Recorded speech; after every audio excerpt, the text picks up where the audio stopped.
Look, here's the deal. No, it's not. Probabilities are interesting. Probabilities are used every day in your life. What are the chances you'll go on a date with her? What are the chances it's gonna rain today? How likely is it that the election was rigged? The point is that thinking of the likelihood of something happening or being the case is very cool. Whether the likelihood of said something happening is extremely minimal or very possible. And I dabbled in a probability that is on a pretty extreme end of the former of those two categories. It all started with me waking up and checking what assignments I had to do for college. One of them was this: dicegame.py. The point of this lab was to make use of arrays and populate them with 6 numbers to represent dice rolls and see the greatest number of dice matches seen here. And I did that, quite fast actually, so I decided to overcomplicate this by adding a title. Then I took it a step further and made 2 string arrays that make up segments of a welcome message so that it's randomly generated every time you enter the program. I really love this because you can get such funny combinations like supercalifragilisticexpialidocious card game of pizza. Then, after cleaning up a bit more with the visual feedback, I decided to make this thing look schmexy with some separator bars. But I wasn't done yet. If I was taught anything in game prog, it was that a game is just one big loop, so I added the necessary things to make that possible here, and BAM! Looping dice game. Now you can re-roll to your heart's content. At this point, I was happy with the improvements I made to the base program, and this is the point where the original video was going to end, but something hit me. How long will it take to get either the player or the computer to match all 6 of their dice? At first, I went full dumb mode and let the thing run 100 times, and I did a visual check. Then I realized I was at least an 8 in intelligence on the Vitomatic Vigor Tester, and made the loop stop whenever either the player or the computer matched a number 6 times. And keep in mind the keyword is or, not and. Yet. On my first test, I was surprised. Why did it stop when it didn't find 6 matches? Then I realized that 100 simply wasn't enough attempts. So, adding a way to see what attempt it was, I boosted the number to 500 and ran the program. Still nothing. So I to 1,000, realized that that might be too little, and did 5,000. Do you guys think it did it? No, it didn't. I then proceeded to go a tad bit overboard with the loop counter and made it loop up to 10,000 times. And now, on session 2,595, the computer matched 6 threes in a row. Why stop now? I went even further with this and did the thing that would make or break some code. I changed one word. Now, with this new line of code, the program will quit only if the computer and the player match 6 dice in a row. I ran it 20,000 times to no avail. Then I ran it 1,000,000 times, and there was no luck. Then I let it run 1,000,000,000 times, but still, bad luck Brian. This was bonkers beyond belief. I had not yet realized how small a possibility of 2 people matching a number 6 times in a row actually is. But that disbelief culminated to this: 10 quadrillion times. I was willing to go all the way with this. I would have this by the end of the day, surely. I let this run so long I was concerned I'd record too much, that Bandicam would record too much, thus making this video an absolute horror to import. So I turned it off and did a more live stream approach for the rest of the video. Been running the code, let's see if it's there yet. Nope, still going. Oh my god. It's pushing about 4 million. 4 million? Oh my god, I'm so glad I made it so that like it just ran automatically, because this would be a pain to press over and over and over. Oh, that freaked me out. Why does it do that? like sometimes stutters and like it makes me think that was it. Oh, good lord. Okay, this is freaking ridiculous. Yeah, pushing 4,500,000 now.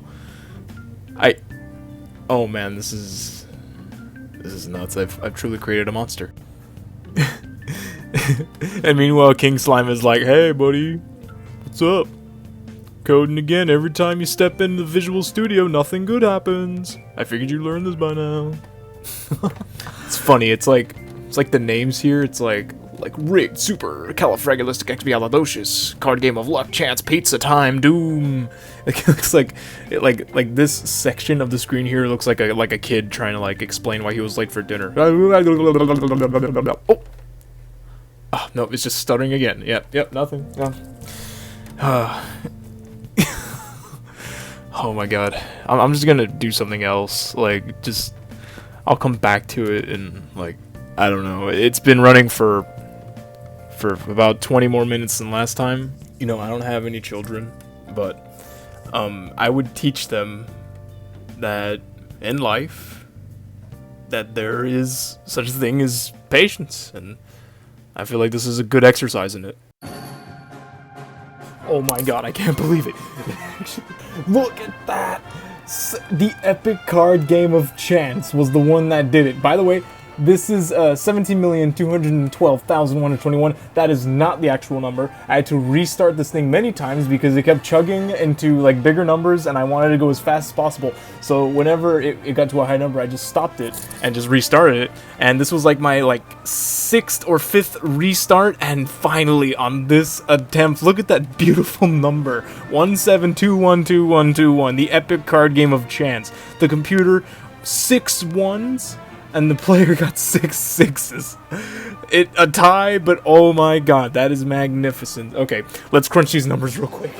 Rolling a dice to get any number is a 1 in 6 chance, and finding out the chances of rolling the same number 6 times in a row is as simple as multiplying that number 6 times. That gets us, not gonna lie, this is a pretty evil number. Don't worry your little head about trying to figure out what all those digits mean. All you need to know is that this is 100,000th%. To compare this to something in the real world, this is about the same chance as you being dealt a royal flush in a game of poker. That's pretty crazy already. Okay, the sheer craziness of that only needs to be exponentiated by a factor of 2 in order to simulate the experiment we did today. So doing that, we have, yeah, that right there is a 10 billionth%, which is crazy.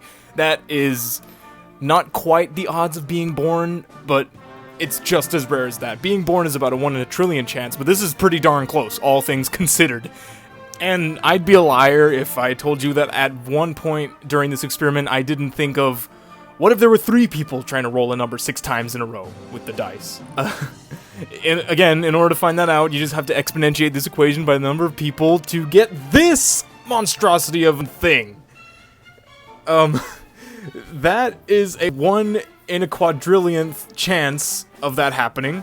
I can't find anything online being a 1 in a quadrillion of a percent of something happening. So let's just say that this is the same odds as you being born on a planet with people who are more advanced than humans, and you can shoot 4-leaf clovers out of your hands. Or something like that. And keep in mind, this is true random. My girlfriend's funny. She said, well, geez, daddy, there's probably someone out there who can do this in less than 1 billion times. And then, after slapping the out of her, then I calmly explain that even though there's a probability that some savant out there is amazing at rolling dice and can match them 6 times in a row through practice, in true random, the odds of this happening are slimmer than an anorexic model's waist. But yep, this was my first coding video on this channel. I may come up with more soon. And since I don't know how to end this video quite yet, here's some music, here's a black background, here's some text with some videos you should watch next, and I'm out. The opening to this episode gave me PTSD because it's so strikingly similar to the very first scene in the first season of the first episode. It is season 2 now, and oh my god, I've been doing this ever since I was 15. They can't react to it. Fortiori this lad, because he's from a clan called Marijuana, so we know his reaction time is absolute shit. Did Speedwagon barely order this bootleg Kung Lao hat from eBay like yesterday? Or does he always have to reattach the brim like a puzzle so his blades can slice it off dramatically to intimidate people?